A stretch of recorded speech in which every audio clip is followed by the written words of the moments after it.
Este homem estava completamente bêbado quando o exército mexicano entrou em seu esconderijo e enquanto o levavam, ele ameaçou um dos soldados, dizendo que não fazia ideia com quem estava mexendo. Este homem era Santiago Meza Lopes, uma das figuras mais misterioso e importante no submundo do narcotráfico. Foi tão importante que poucos dias depois de sua captura, um grupo armado do cartel de pistoleiros a que pertencia tentou tirá-lo de sua cela, mas não conseguiu. Fica a dúvida sobre por que os membros do cartel se incomodariam em trazer um homem que foi tolo o suficiente para ser pego. Só para você saber e ser informado, esse homem era o lendário Pozoleiro. O homem dominava a arte de fazer corpos desaparecerem com ácido.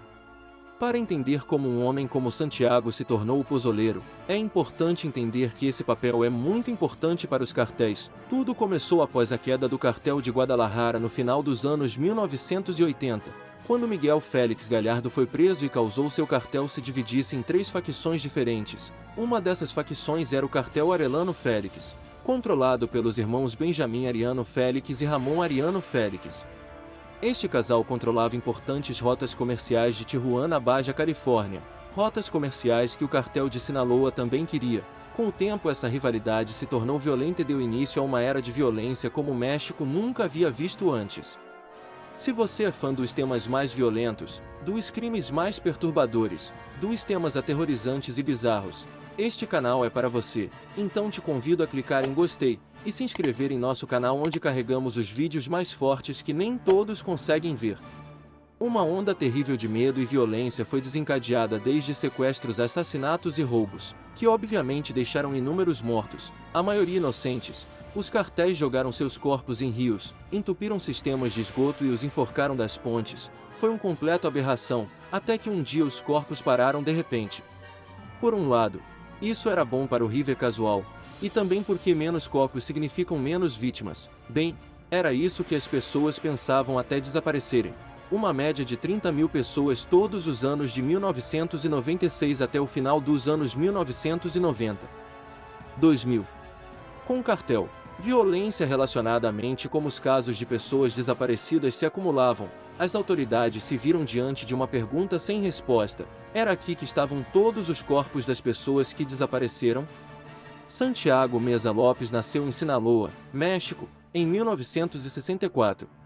Como muitos sinaloanos da época, Santiago nasceu na pobreza e, para piorar, tinha 9 irmãos. Essa dura realidade obrigou Santiago a se tornar independente desde muito jovem. Santiago era um adulto que havia se estabelecido como pedreiro e era tão bom em seu trabalho que em algum momento do final dos anos 1980 chamou a atenção de membros da recém-formada organização Arellano Félix, inicialmente fazendo alguns trabalhos de alvenaria para eles. Em mais trabalho cuidando de seus cavalos. Naquela época, Santiago se destacava por ter mentalidade e caráter de soldado de infantaria, e por sua grande dedicação e lealdade.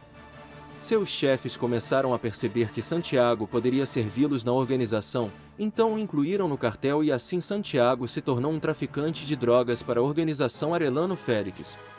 Aos poucos, ele foi se tornando o gerente da agência de drogas que supervisionava os armazéns do cartel em Tijuana pertencentes aos Arellano Félix. Este era um trabalho incrivelmente perigoso, mas de alguma forma Santiago conseguiu manter a cabeça e o trabalho durante o conflito entre os Arellano Félix e seus rivais, o cartel de Sinaloa. Depois de alguns meses, milhares de pessoas já haviam sido mortas e seus corpos mutilados estavam espalhados pela cidade. Esse nível de violência colocou o exército e a polícia mexicana em alerta máximo, chamando a atenção das Forças Armadas dos Estados Unidos, como a DEA e o FBI. Os cartéis começaram a perceber a urgência de sua situação. Se não encontrassem um método eficiente para se livrar dos corpos, esses mesmos corpos levariam uma trilha até eles e levariam à sua captura. Então, em 1996, os irmãos Ariano buscaram opções e, avisados por criminosos estrangeiros, aconselharam-nos que, em vez de jogar fora os corpos, deveriam quebrar a carne e triturar os ossos até virar pó. Este método de eliminação de cadáveres é inspirado no horror de Hollywood. Para os irmãos Ariano foi engenhoso e lucrativo, pois assim não haveria nenhuma evidência de DNA que pudesse incriminá-los. Agora que tinham um método estabelecido, o único problema era encontrar alguém de extrema confiança para realizar essa tarefa simples, mas tarefa nojenta porque seria um trabalho muito longo, pois eles tinham muitos corpos para eliminar. Então eles nomearam 2 traficantes, Efraim Pérez e Jorge Aureliano, para encontrar alguém adequado para esse trabalho. É lá que procuram Santiago Meza Lopes. Para provar que era Santiago, desenvolveram um projeto que chamaram de Manhattan.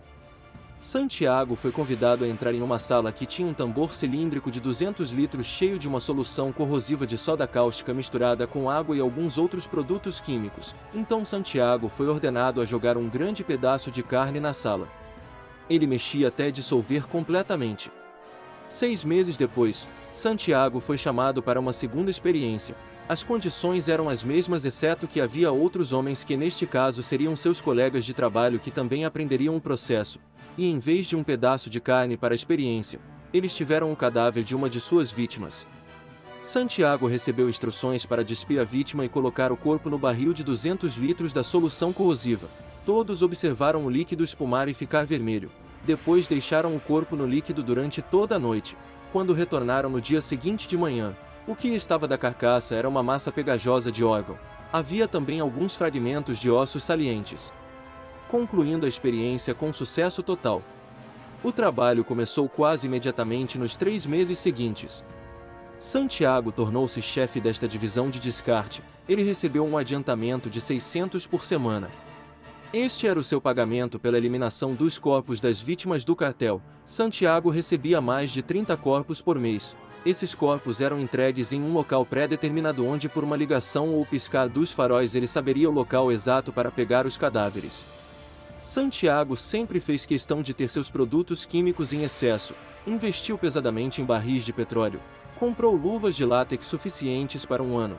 Máscaras de gás que o protegiam e a seus companheiros dos terríveis gases e do terrível fedor que emana dos corpos. No processo de liquefação, o corpo em ebulição muitas vezes levava cerca de 8 horas para se dissolver. O que muitas vezes ficava para trás eram fragmentos de ossos, dentes e unhas que Santiago queimou e enterrou nos campos.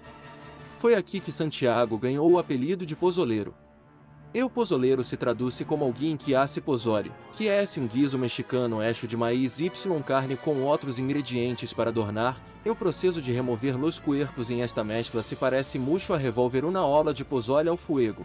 Los barriles de humanos licuados fueron recolectados por caminhonetas ao amparo de la noche y arrojados por acantilados y cânones donde nadie buscaria. Sin embargo, à medida que Santiago ganhou mais experiência em este terrorífico ofício, criou um sistema de drenagem mais eficiente, porque os restos eram demasiado pesados para mover.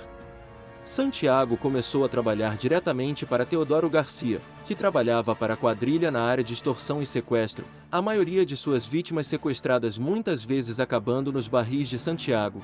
Em 2008, mais de 12 anos depois que Santiago começou a liquefazer corpos para os irmãos Ariano, Teodoro teve um grande impacto com a organização e mudou de lado, passando para o cartel de Sinaloa.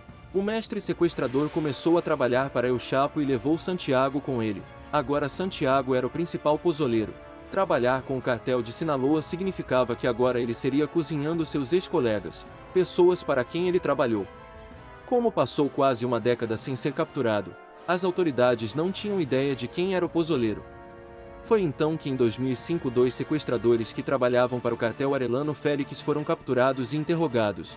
Eles admitiram ter sequestrado e assassinado 3 pessoas e, em seguida, levando-os ao chefe de uma equipe de limpeza chamada El Pozoleiro. Seus depoimentos e descrições detalhadas de Santiago ajudaram o governo a descobrir a identidade do ensopado e ele se tornou um alvo de alta prioridade em vários países, eventualmente sendo colocado como o número 20 em lista dos mais procurados do FBI. No entanto, Santiago conseguiu escapar dos federais por 4 anos, até que cometeu um erro em 2009. Santiago, Teodoro e outros membros da equipe estavam festejando no bairro, tocando música alta com profissionais do sexo, quando alguém do bairro pago pela polícia para informar a identidade dos vizinhos barulhentos. Posteriormente a polícia informou o exército mexicano. Porém, antes que os soldados pudessem capturar o esquadrão, alguém alertou Teodoro que fugiu com 30 de seus homens, mas Santiago estava muito bêbado e ocupado cozinhando mariscos para perceber que seus companheiros estavam fugindo. Santiago foi capturado em 25 de janeiro. Confessou aos investigadores que havia cozinhado mais de 300 vítimas. Quando foi exibido em público, desmaiou e chorou pedindo perdão a Deus e pedindo desculpas às famílias das vítimas que havia cozinhado. Segundo, ele não era um monstro, não era um assassino, nem mesmo um traficante, era apenas um homem que fazia um trabalho para colocar comida na mesa.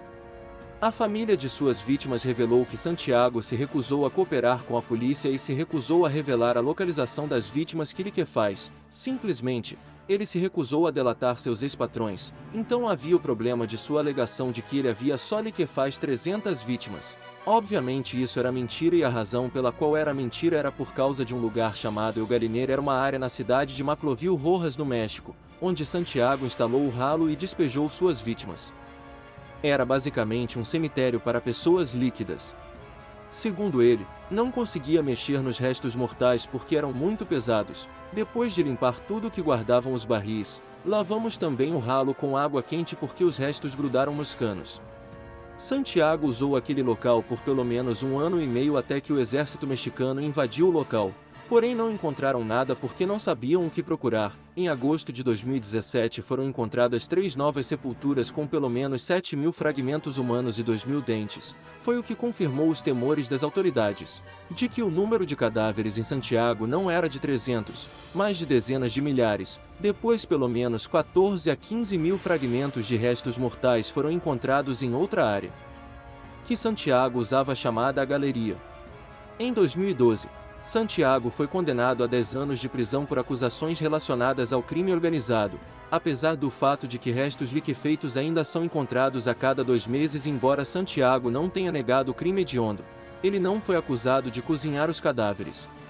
O motivo do atraso é um mistério para muitos, mas algumas pessoas têm suas teorias. O governo já foi implicado com o cartel várias vezes no passado e muitos acreditam que existem alguns indivíduos corruptos dentro do governo.